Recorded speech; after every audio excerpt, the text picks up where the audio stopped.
Latest from RobotFX: important news impacting currency tradings. The pace of growth in the US services sector eased in March 2026 as the ISM non-manufacturing purchasing managers index PMI fell to 54.0 from 56.1 in February. The latest reading, updated on 6 April 2026, still signals expansion in the services economy, but at a slower rate than the previous month.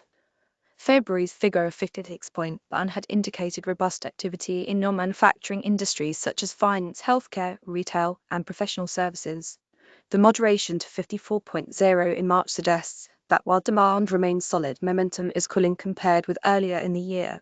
With the index staying above the 50-point threshold that separates expansion from contraction, the data points to continued, albeit softer, growth in the largest component of the US economy. Investors and analysts are likely to watch upcoming releases closely for signs of whether March's slowdown reflects a temporary pause or the start of a more sustained deceleration in services activity.